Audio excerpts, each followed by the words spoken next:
The sharp crack of a slap echoed through the first-class cabin. Ethan's small hand instinctively flew to his stinging cheek, eyes wide with shock. Vivian Sterling stood over him, her face twisted in disgust. "Children like you don't belong in first class," she sneered.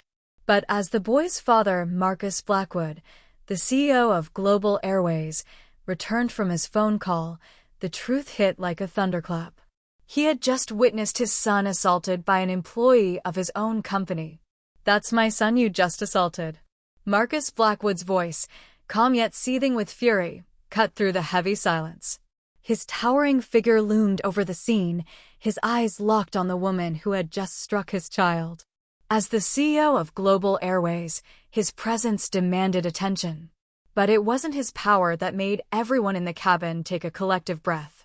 It was the sheer weight of the injustice unfolding in front of them. Vivian's confident demeanor shattered instantly. The reality of the situation hit her like a freight train. "I own this airline." Marcus's words were quiet, but held a finality that sent a shockwave through the cabin. It wasn't just a confrontation between a father and a flight attendant. This was a public reckoning. The passengers, many of whom had been silent witnesses up until this point, began to murmur. Some shifted in their seats, others pulled out their phones, recording the unfolding drama. The air was thick with the undeniable truth. A child had been assaulted in front of them, and the perpetrator wasn't just any employee. It was a senior flight attendant who had long held an unchallenged position of authority. Marcus moved toward Ethan, gently cradling his son in his arms.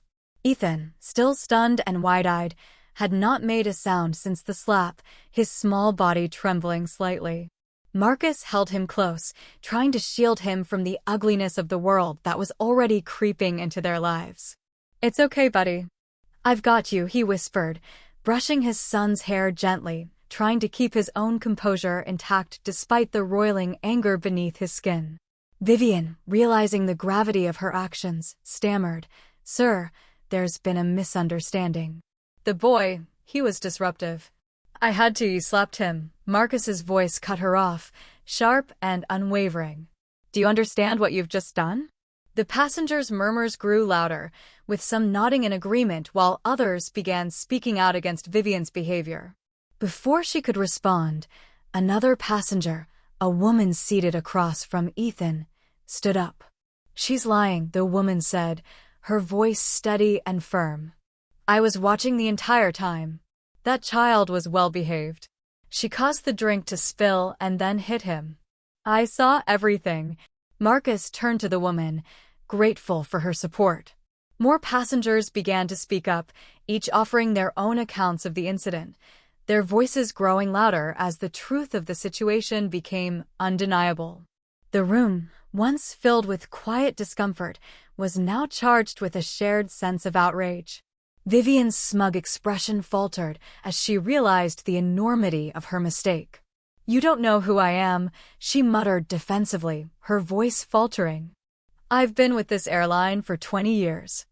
I've served countless first-class passengers. None of this should be happening." But her words only fueled the fire in Marcus's chest. "I know exactly who you are, Vivian," he said, his voice cold. "You are the person who just assaulted my son in front of all these people, and you will face the consequences of your actions." Marcus turned to the flight crew member, Kevin, who had appeared at the back of the cabin, witnessing the scene unfold.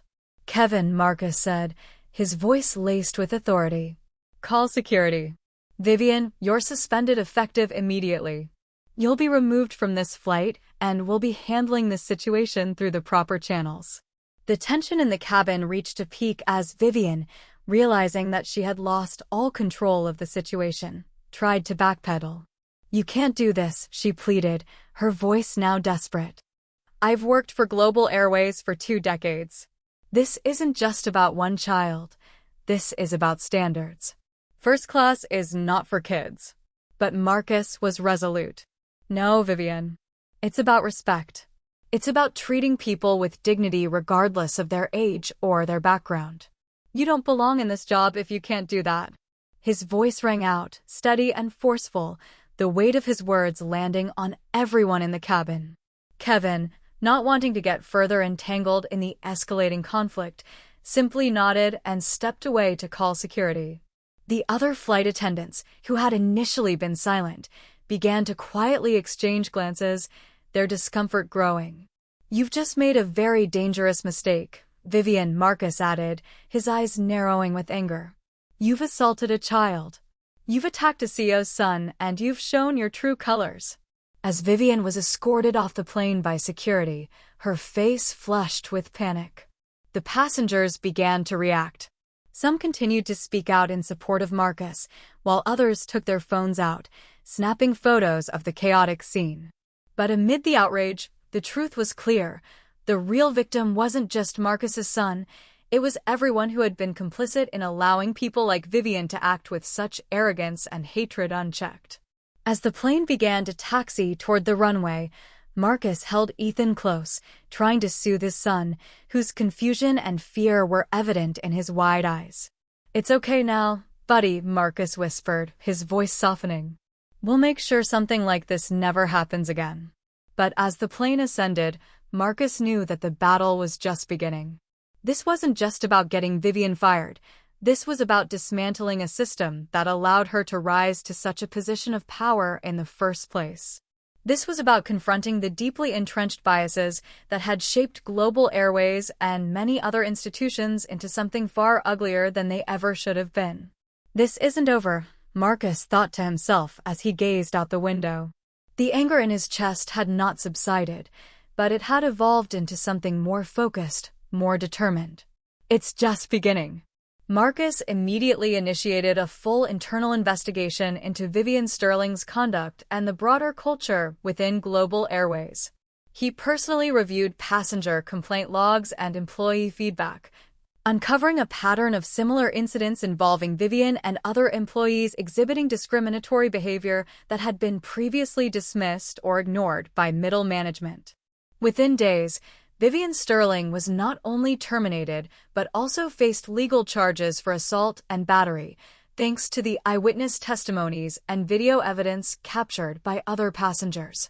Marcus publicly addressed the incident through a company-wide broadcast and a press conference, taking full responsibility for the failure of Global Airways to foster a truly inclusive and respectful environment.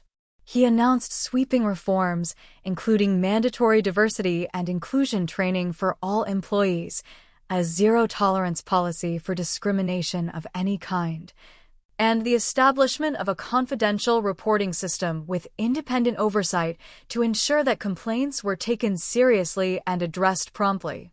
Marcus also created a passenger advocacy department, directly reporting to his office, to provide immediate support and resolution for any issues related to passenger treatment and accessibility. He personally met with advocacy groups for children and individuals with disabilities, seeking their guidance and expertise to make Global Airways a leader in inclusive travel. Over the following months, Global Airways underwent a significant cultural shift. The new policies were strictly enforced, and several other employees who had engaged in discriminatory behavior were held accountable. The company's public image, initially tarnished by the incident, gradually improved as tangible changes were implemented and communicated transparently. Passengers reported feeling safer and more respected, and employee morale increased as a culture of accountability and inclusivity took root. Marcus made it his personal mission to ensure that Ethan recovered fully from the emotional impact of the assault. He spent more quality time with his son, reassuring him and reinforcing the values of respect and equality.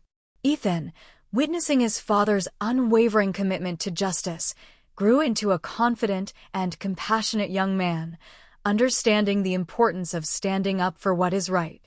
Years later, Global Airways became a model for diversity and inclusion within the airline industry, setting new standards for passenger and employee treatment. The incident in the first-class cabin served as a painful but necessary catalyst for profound and lasting change, a testament to the power of accountability and the unwavering determination of a father to protect his son and fight for a more just world. The legacy of Marcus Blackwood's actions extended far beyond his company, inspiring other leaders to confront their own biases and work towards creating truly inclusive environments.